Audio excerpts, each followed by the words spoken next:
우리 옆에 있는 분들과 이렇게 한번 인사하시죠. 예수님은 나의 왕이십니다.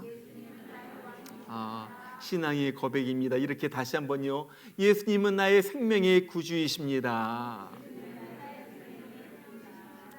그렇습니다. 날마다 주님께 주님은 나의 왕이십니다.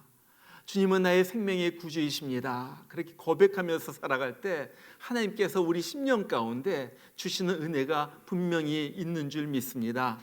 자, 오늘은 종려주일입니다. 옛날에는 고난주일, 이 패션 선데이라 이렇게 불렀어요. 근데 요즘은 종려주일, 팜 선데이 이렇게 부릅니다. 아마 사람들이 이 고난이란 말 자체를 좀 싫어하는 것 같아요. 그런데 예수님의 고난이 없다면은 우리의 구원도 없는 것입니다. 그래서 고난은 귀한 거예요. 자, 오늘 말씀은 예수님께서 이제 십자가의 고난을 받으시려고 예루살렘으로 들어가시는 그러한 장면입니다. 그런데 예루살렘으로 들어가신 예수님 모습을 머릿속에 그려보니까 좀 웃겨요. 여러분 한번 보세요. 예수님이 들어가시는데 아주 조그만 이 나귀 새끼를 타고 들어가시는 거예요. 여러분 그 아이들이 타는 두 발 자전거 갖다 타고 다닌다고 생각해 보세요. 좀 우습지 않아요? 지금 그런 모습이에요. 그런데 수많은 사람들이 나와가지고 종려나무가지를 꺾어서 흔들면서 오이 찬송하리로다 찬송하리로다 주의 이름으로 오시는 이여 호산나 호산나 이스라엘의 왕이시로다 하면서 막 찬송한, 너무나도 이것이 어울리지 않는 거예요. 여러분 그러잖아요. 아니 왕이면 왕답게 뭐 백마를 탁 타고 늠름하게 들어간다거나 그러면 얼마나 멋있어요? 그런데 겨우 조그만 나귀 새끼를 타고 들어간, 뭐 안장도 없어가지고 이 제자들이 겉옷 한 날 갖다 그 위에다 걸터 놓으니까 예수님께서 그 겉옷 위에 걸터 앉으셔가지고 조그만 나귀 새끼를 타고 들어갔어요. 여러분 그것뿐만이 아니죠. 아니 왕이라고 하는데 왕이면은 좀 황금빛이 나는 멋있는 옷을 입고 면류관 이 왕관도 탁 쓰고 늠름하게 좀 들어갔으면 얼마나 좋아요.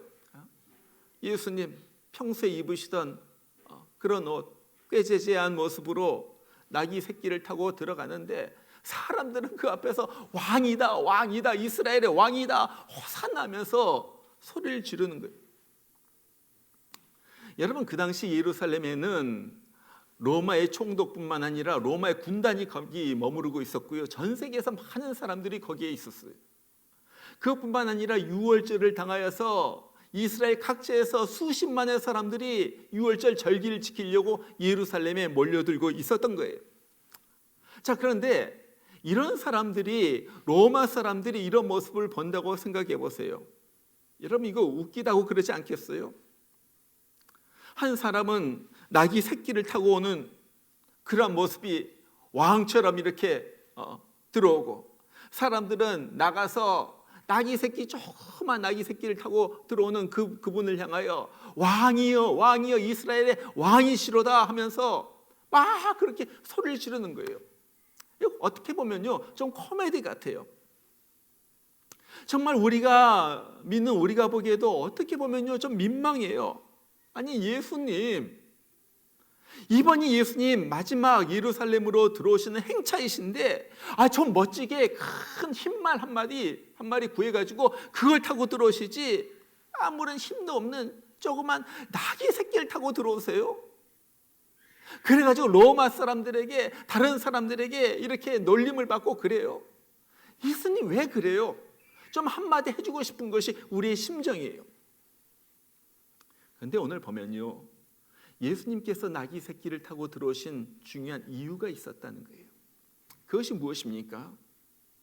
그 이유에 대해서 오늘 4절과 5절에서 이렇게 말합니다.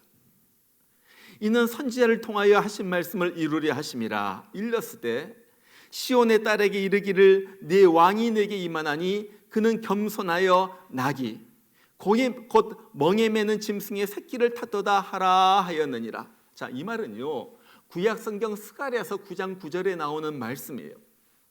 자, 하나님께서 스가랴 선지를 통하여 이제 앞으로 메시아 왕, 정말 구세주가 나타나실 것인데 그 어떤 모습으로 나타나실 것인가 그것을 말씀하시면서 그는 왕이신데 큰 멋있는 말을 타고 들어오신 것이 아니라 새끼 나귀를 타고 올 것이다. 지금 그 말을 갖다 하시는 거예요. 그러니까 예수님께서 스가랴에 말씀하신, 하나님이 스가랴 선지자를 통하여 말씀하신 그 말씀을 이루기 위하여, 내가 그 스가랴 선지자를 통하여 하나님께서 말씀하신 그 메시아 왕이다 하는 것을 알려주기 위하여 일부러 나귀 새끼를 타고 들어오셨다 하는 거예요. 여러분, 예수님은요 정말로 멋진 백마를 타고 들어오실 수도 있었어요. 그런데 그랬다면 무슨 일이 일어났겠어요? 여러분, 지금 이 시점에서 예수님의 인기는요 말할 수가 없어요. 막 하늘로 솟는 그런 인기를 누리고 계시는 거예요. 왜? 얼마 전에는요 그 한평생 눈을 뜨지 못했던 소경이 눈을 뜨게 하셨어요. 그리고 오늘 바로 어제는요 이 예루살렘의 이웃 마을인 이 베다니 마을에서 죽어가지고 나흘이나 돼가지고 썩은 냄새를 갖다가 물씬 풍기는 나사로를 갖다가 살려내셨어요. 그것을 수많은 사람들이 봤거든요. 이 소문이 막 퍼져나가기 시작하는 거예요. 그러면서 사람들이 어디 가나 예수님 어디 있느냐, 예수님 어디 있느냐, 아 우리 죽은 나흘이나 죽어서 냄새나는 나사로를 살리신 그분 어디 있느냐, 그 예수님을 갖다 찾고 있었던 바로 그때였어요. 그런데 예수님이 들어오시니까 사람들이 막 몰려들기 시작하는 거예요. 예수님, 그 나사로를 살리신 그 예수님이 오신다. 그러면서 막 왕을 맞이할 때 환영할 때 쓰는 이 종려나무, 승리를 상징하는 이 종려나무 가지를 갖다가 꺾어가지고 막 흔들면서 호산나, 이스라엘의 왕이요, 이스라엘의 왕이 하면서 소리를 질러댄다. 여러분, 이럴 때 예수님께서 백마를 타고 오셨다면 큰일 나는 거예요. 사람들은요 분명히 예수님을, 그렇잖아도 예수님을 그렇게 보고 있었는데, 야, 예수님, 왕처로 오신 예수님, 이 사람이 분명히 우리를 로마의 압제로부터 구해낼 바로 그 왕일 것이다. 예수님을 정치적인 왕으로 보는 거예요. 아마 이 일들이 일어났겠죠. 사람들이 막 모여들면서, 자, 예수님 우리가 어떻게 대적할까요? 무기를 준비할까요? 어떻게 조직을 할까요? 군사 조직을 갖다가 우리가 만들어야 되겠습니다. 우리도 그 젤롯 그 당처럼 우리도 게릴라전을 갖다 준비할까요? 어떻게 로마와 맞서가지고 우리가 싸울까요? 아마 그랬을 거예요. 여러분, 이 사실을 우리가 어떻게 합니까? 이전에도 그런 일이 한번 있었거든요. 요한복음 6장을 보면요, 예수님께서 수많은 사람들에게 모인 군중이 너무나도 배고파니까 보리떡 5개, 물고기 2마리로 5,000명을 먹이셨어요.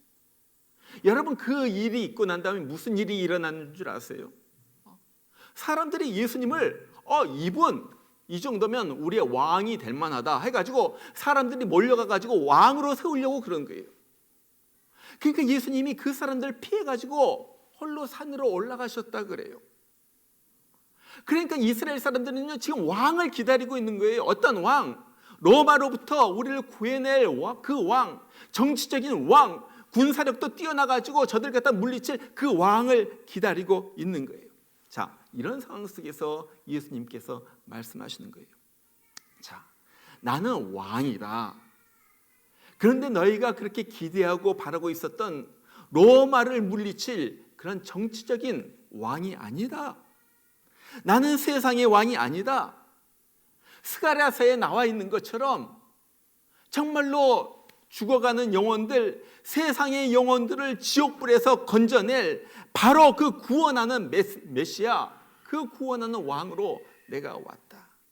예수님은요 그걸 갖다 알려주시는 거예요. 나는 세상의 왕이 아니다. 나는 정치적인 세상의 권력에 관심 있는 그런 왕이 아니다. 나는 영혼에 관심 있는, 그들을 구원할 내가 구주로서, 왕으로서 내가 왔다. 그걸 갖다 주님은 알려주신다는 거예요.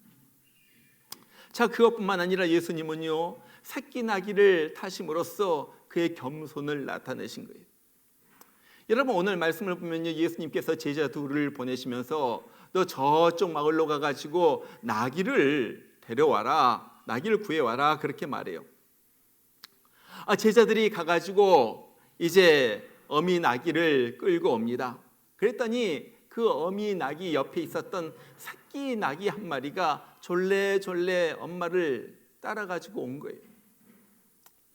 여러분 그렇다면요, 보통의 경우에 어미 나귀를 타는 것이 일반적인 일이에요. 그러지 않겠어요? 그런데 예수님께서 어미 나귀를 갖다가 제쳐놓고 일부러 새끼 나귀를 타세요.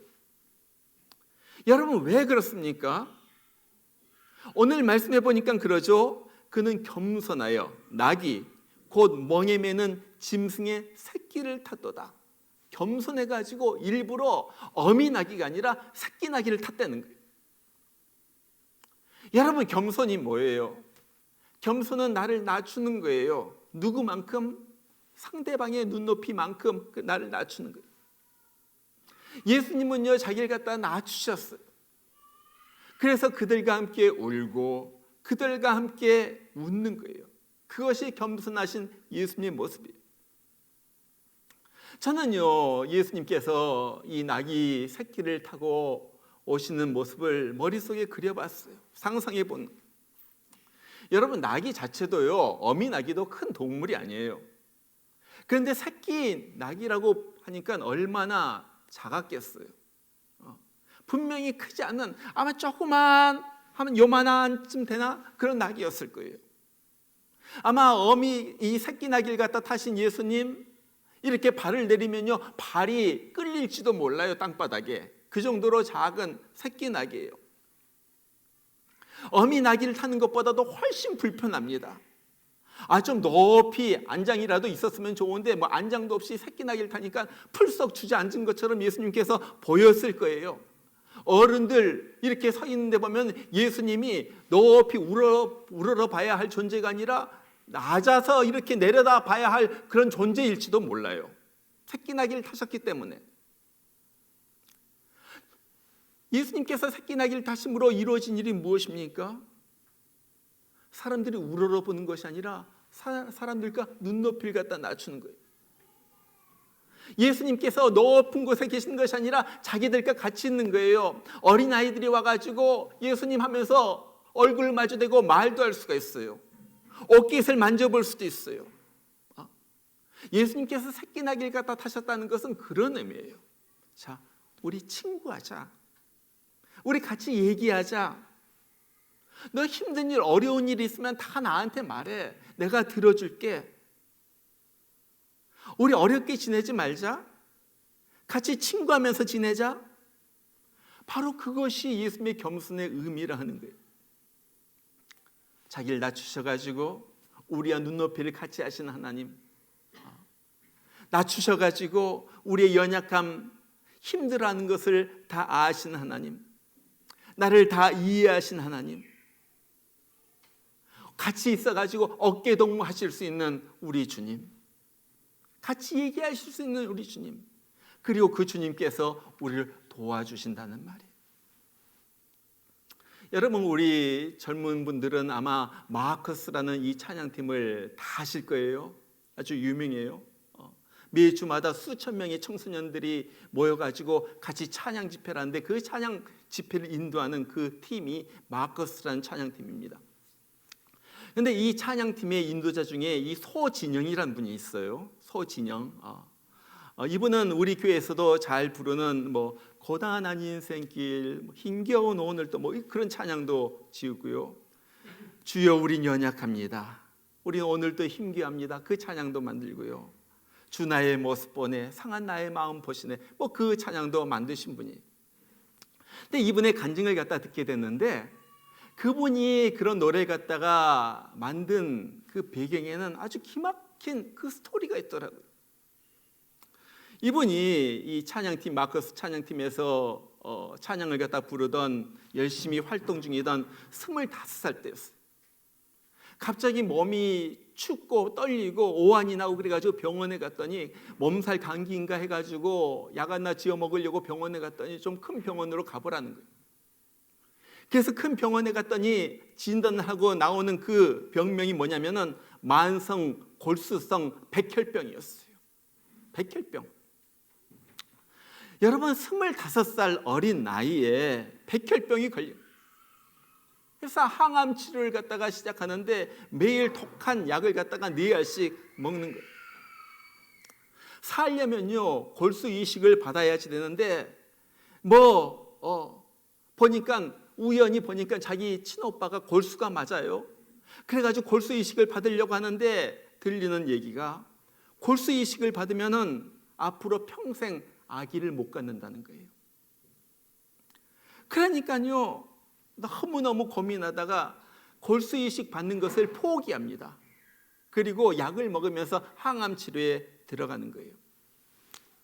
자, 그래가지고 그렇게 하면서 하루하루를 갖다가 매일같이 그 항암 약을 갖다가 먹으면서 하루하루를 갖다가 연명해요. 그러면서 그 앞에서 마커스 앞에서 찬양을 갖다가 부릅니다. 그러던 차에 어떤 형제로부터 프로포즈를 받아요. 자매님 사랑합니다 하면서 프로포즈를 받아요. 그때 이 진영 자매님이 그분에게 다 말하죠.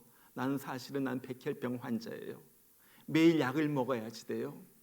내 목숨이 언제 없어질지도 몰라요. 그리고 나는 평생 아기를 갖다 갖지 못할 그런 사람이에요. 그래도 나랑 결혼하겠어요? 그 형제가 하루만 시간을 달라고 하더니 그 다음날 와가지고 그래도 난 자매님과 결혼하겠습니다. 그래가지고 결혼식을 올려요. 2010년입니다. 자, 그런데 이렇게 그래서 우리 둘만 이렇게 살자 하면서 이렇게 살아가는데 조금 마음속에서 좀 서운한 감정이 들어요. 좀 아기가 있었으면 좋겠다 해가지고 아기를 갖기를 원하는데 그러려면요 이 항암약을 끊어야지 되는 거예요. 항암약을 갖다 끊으면요 이 사람은 또 언제 백혈병이 생겨날지도 몰라요. 그래도 아기를 갖고 싶어가지고 항암약을 갖다 끊겠다고 하니까 전부 다 반대죠. 자기 남편부터 자기 부모님, 의사까지 전부 다 반대. 위험하다는 거예요. 그러다가 타협을 합니다. 그러면 1년만 끊어보겠습니다. 그리고 그 끊는 동안에 아기를 갖도록 노력해 보겠습니다. 그래가지고 약을 끊고 정말 아슬아슬하게 약을 끊고 아기를 갖다 가지려고 노력을 하는데 아기가 안 생겨요. 아무래도 아기가 안 생겨요. 그때 마음이 너무나도 괴로운 거예요. 계속 울면서 하나님 앞에서 울면서 기도를 합니다. 그때 지은 노래가 이 노래였대요. 우리가 잘 아는 주 나의 모습 보네 상한 나의 맘 보시네 주 나의 눈물 안에 홀로 울던 맘 아시네. 그 찬양이에요. 홀로 울던 맘 주님께서 아신다. 세상 소망 다 사라져가도 주의 사랑은 끝이 없으니 살아가는 이 모든 순간이 주 은혜임을 나는 믿네. 아기가 안 생겨도 하나님의 어떤 뜻이 있나 보다. 이것도 주의 뜻이 있겠지. 세상 소망은 다 사라져 간다 할지라도 나는 주님의 은혜 안에 있는 것을 나는 믿는다. 그것이 그 찬양의 고백. 이렇게 항암약을 끊고 1년을 갖다 노력해도 아기가 안 생기자 의사가 말합니다. 이제 다음 달까지 해도 아기가 안 생기면 이제 우리 다시 항암약을 다시 먹어야지 됩니다. 그런데 그렇게 하기로 한 바로 그 달에 아기가 생겼어요. 하나님께서 주신 거죠. 그때 또 지은 찬송이 이거였다는 거예요. 은혜 아니면 살아갈 수가 없네. 호흡마저도 다 주의 것이니 세상 평안과 위로 내게 없어도 예수 오직 예수뿐이네. 크신 계획 다 볼 수도 없고 작은 고난에 지쳐도 주께 묶인 나의 모든 삶 버티고 견디게 하시네. 그러죠. 하나님 정말 은혜 아니면 살아갈 수가 없어요. 정말 내가 쓰러질 것 같아도 주님께서 그 은혜로 붙들어 주셔서 내가 이렇게 살아갑니다. 하나님께서 왜 1년 동안 아기를 안 주시다가 맨 마지막에 가가지고 주셨는가 생각해 보니까 그 1년 동안에 항암 그 약이 쌓인 이 독성을 갖다가 다 제거했다는 거예요. 하나님이 때가 돼가지고 그렇게 주시고 그래가지고 딸을 낳고서 너무너무 이름을 갖다 엘이라고 지었어요. 이엘. 그래가지고 너무너무 기뻐하는데 병원에서 의사가 하는 얘기가 이 아기가 좀 이상해요. 귀가 안 들리는 것 같아요.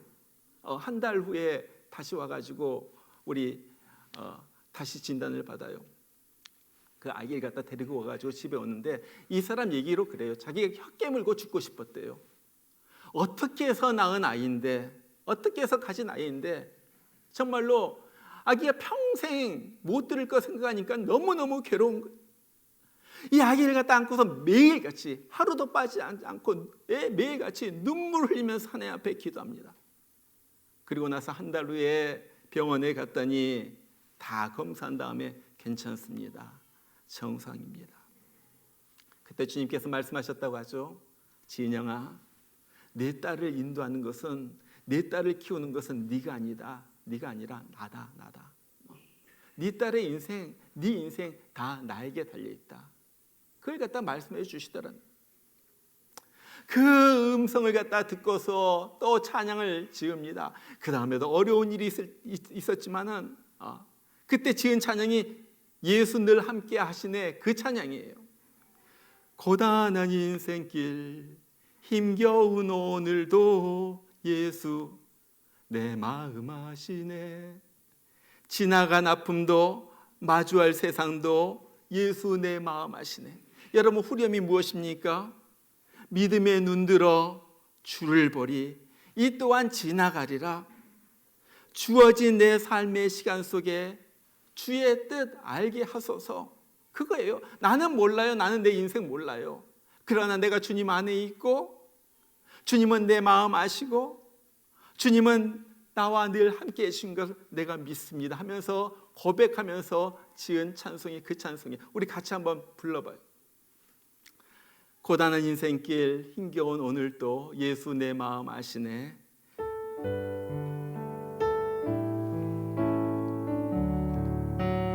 우리 다 같이 불러보죠. 고단한 인생길 힘겨운 오늘도 예수 내 마음 아시네. 지나간 아픔도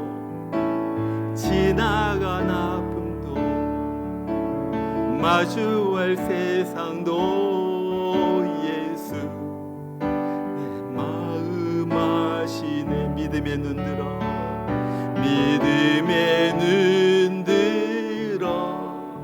주를 보리 이 또한 지나가리라. 주어진 내 삶의 시간 속에 주의 뜻 알게 하소서. 그래요. 주님, 나와 함께 계신 주님, 내 옆에 계시는 주님, 내 마음을 아시는 주님. 이분이 2015년에 그렇게 어렵게 아기를 낳고서 그 후로도 항암약을 먹지 않았다고 그래요. 그래도 지금까지 하나님께서 은혜로 항암약을 끊으면 죽는 줄 알았는데, 다시 백혈병이 나와가지고 다 죽는 줄 알았는데, 의사도 그렇게 말했고 다 그런 줄 알았는데, 이때까지 2015년에 아기를 낳고 항암약을 끊은 후로 지금까지 안 먹고 있다는 거예요. 하나님의 은혜죠. 하나님의 은혜. 어떤 은혜? 옆에 계셔서 돌봐주신 은혜, 내 마음을 알아주시는 은혜. 여러분, 소진영 자매님의 주님이 우리의 주님이에요. 이 주님이 어떤 분이십니까? 높은 백마 타고 높은 곳에 계셔서 우리가 우러러 봐야만 하는 주님이 아니라 낮은 새끼 그 나귀를 타셔서 내 옆에 계시는 주님, 내가 만질 수 있고 곁에 있고 내가 속삭이는 그 음성마저도 들으실 수 있는 주님, 그 주님이라는 거예요. 그래서 주님은 백마 타고 오시지 아니하고 낮은 새끼 나귀를 타고 오셔가지고, 얘야 내가 네 옆에 있다, 나에게 다 말해라, 나에게 다 말해라. 주님께서 그렇게 말씀해 주신다는 거예요. 이것이 겸손하신 주님, 겸손하신 예수. 자, 이렇게 예수님께서 나귀 새끼를 타고서 예루살렘으로 들어갑니다. 그러자 사람들이 어떻게 합니까? 겉옷을 갖다 길에다 펴는 거예요. 그리고 나뭇가지를 잘라가지고 종려가지를 갖다가 흔들면서 막 예수님을 갖다 에워싸면서 흔들면서 외치는 거예요. 호산나 다윗의 자손이여 찬송하리로다. 호산나 주의 이름으로 오시는 이요. 호산나 주의 이름으로 오시는 이요. 여러분, 그것이 무슨 말입니까? 호산나라는 말이 무슨 말이에요? 이 호산나라는 말은요, 지금 우리를 구원하소서 그런 말이에요. 지금 나를 구원하소서. 이 말이 어디 나오냐면요, 구약성경 시편 118편 25절에 나옵니다. 거기 보면요, 시편 기자가 이렇게 외쳐요. 여호와여 구하옵나니 이제 구원하소서. 여호와여 우리가 구하옵나니 이제 형통하게 하소서. 여기에서 이제 구원하소서, 이 말이 히브리 말로 말하면 호시아나, 호시아나. 이 말이 호산나로 이렇게 표기가 된 거예요. 다른 말로 말하면 우리를 구원해 주세요, 우리 좀 살려주세요, 그런 말이에요.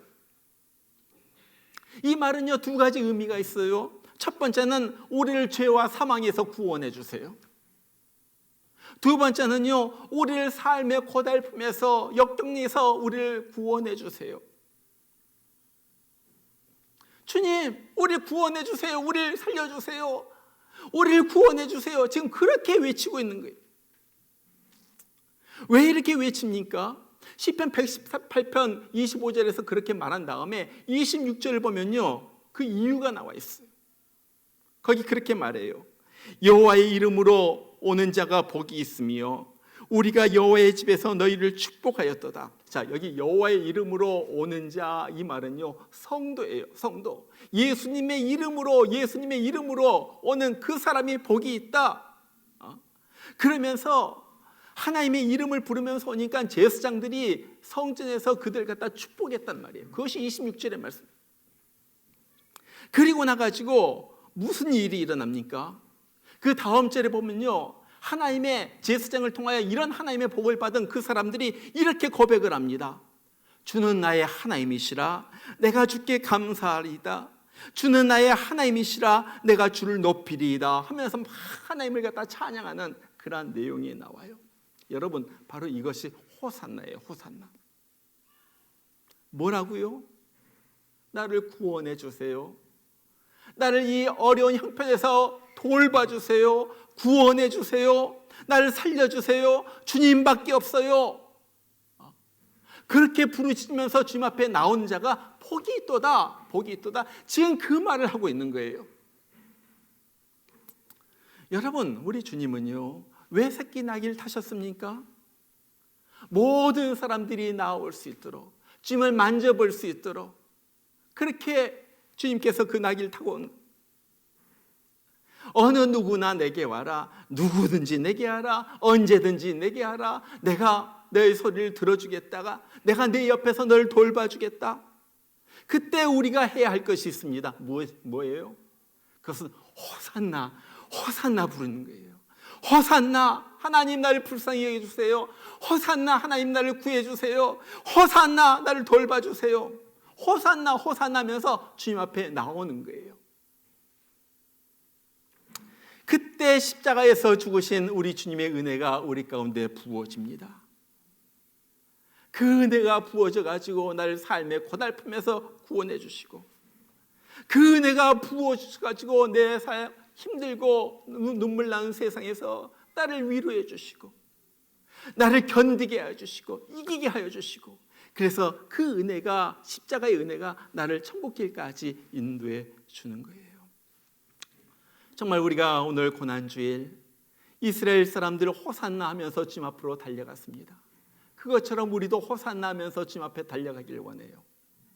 호산나 하면서 이것이 오늘뿐만이 아니라 매일매일 주님 나를 구원해 주세요, 나를 살려주세요, 나를 돌봐주세요, 나에게 주님의 은혜가 필요합니다. 호산나 주님, 호산나 주님, 나에게 오셔서 나를 만져주세요. 호산나 주님. 그렇게 할 때, 그래, 내가 내 소리를 들었다, 내 한숨을 들었다, 내 눈물을 보았다, 내가 내 아픔을 안다.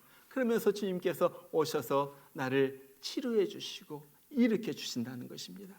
이것이 호산나의 은혜예요. 정말 우리 고난주일 맞이하면서 주님, 정말로 나 때문에 고난을 받으신 주님, 내가 주님 앞으로 나아갑니다. 나를 만져주세요.